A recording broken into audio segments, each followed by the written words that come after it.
What? Is everything okay? Okay. Okay. We are going to talk about both ellipses and hyperbolas today because I feel like they are very closely related. Okay. They both have a center. Yes. They both have vertices, 2 of them, that are A away. Now, A and B we determine differently.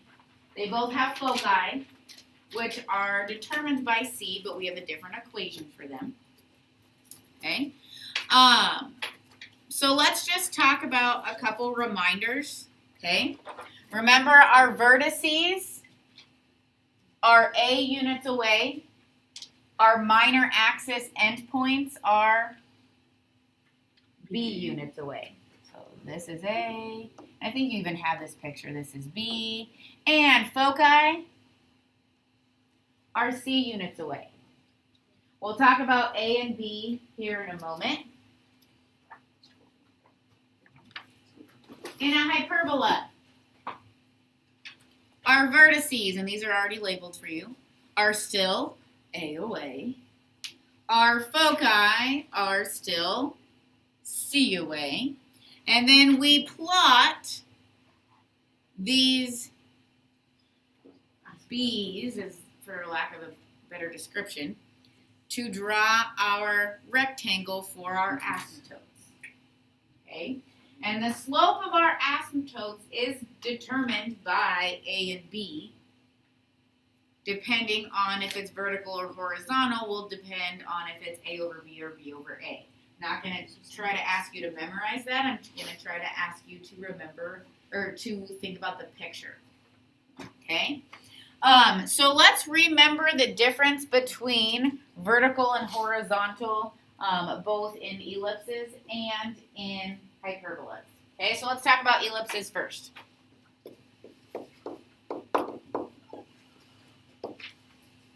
Okay? A horizontal ellipse. We will always have x minus h squared and y minus k squared and an equal to 1. But in our denominators, what goes where? Okay. A squared is the bigger number. And it is with x because we're moving horizontally for a horizontal ellipse.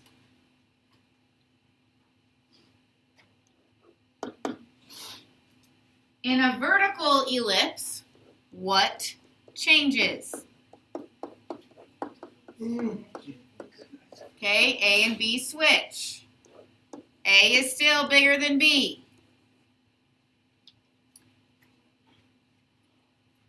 Whichever direction the ellipse opens, well, it technically doesn't open, but whichever direction it's stretched more,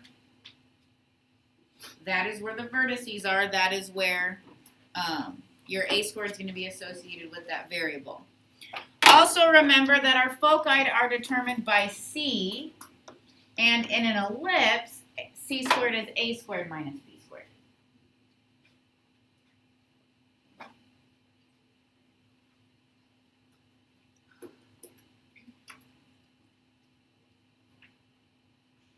Is there any clarification that needs to be made about an ellipse?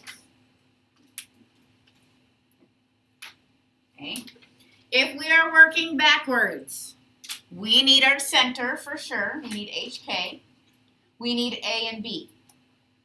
If you are given information about the vertices and the foci, you can use this equation. If you know A and C, you can solve for B squared. Okay, so you might need to use a combination of a couple different things to get the information for our ellipse. But we need HK, A, and B in order to be able to write the equation. Okay, let's talk about hyperbola.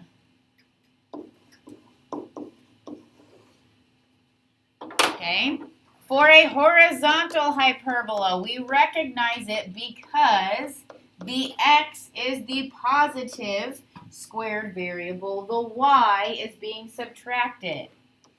A squared is always with the positive variable.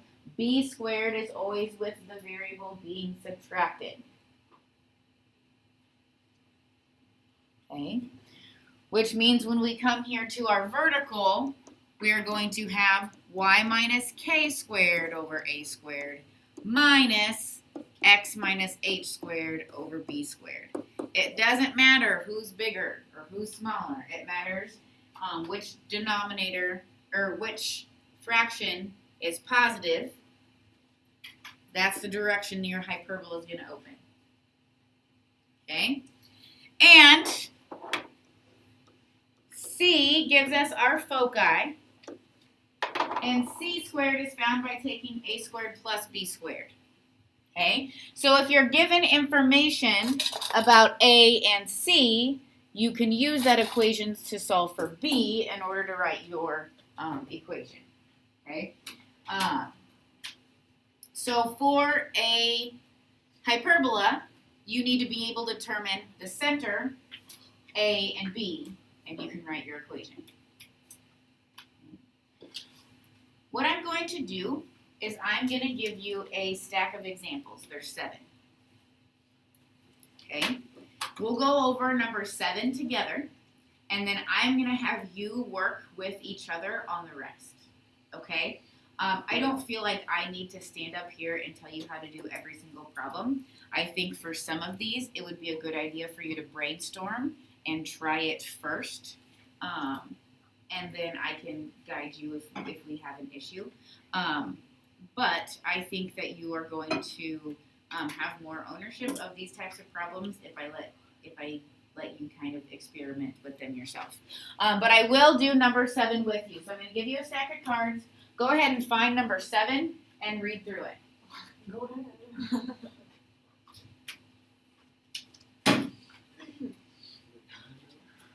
Number 7 is probably on the bottom.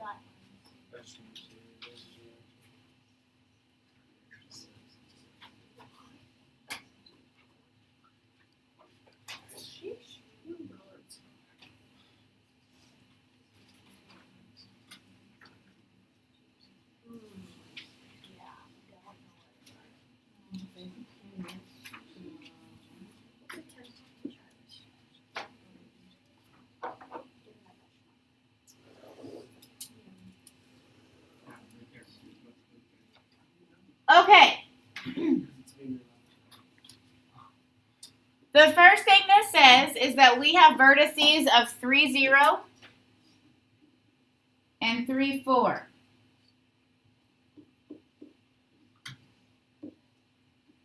Okay.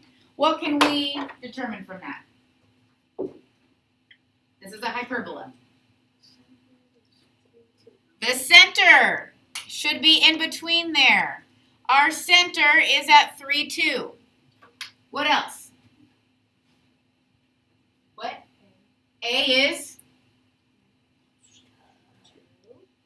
We know A is 2. We know one more thing.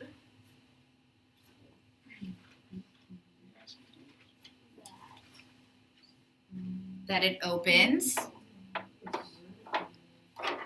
If our vertices are vertical from each other, then we have a vertical hyperbola. So we need to fill in the equation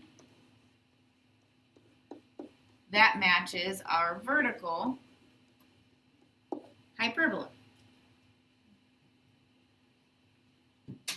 Okay, so our last piece of information, we have HK, we have A, we need to determine B. We know nothing about the foci, so C is not even important.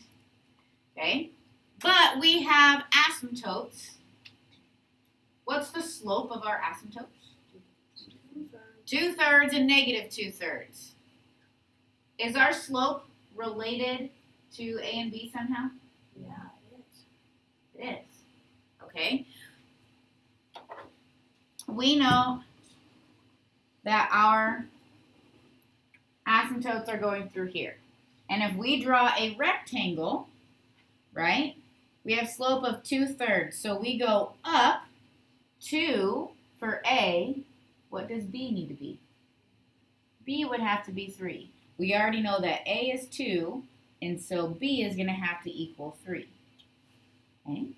So now we can write y minus k over a squared minus x minus h, the quantity squared, over b squared equals 1, excuse me. So we use the asymptotes to get a and b.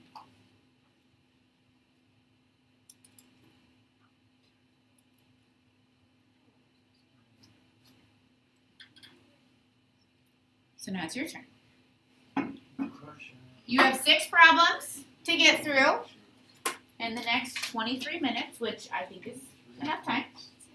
Okay, couple minutes per question. What I want you to do a problem, have me check it. Do another problem, have me check it. Do another problem, have me check it, but don't write on my cards.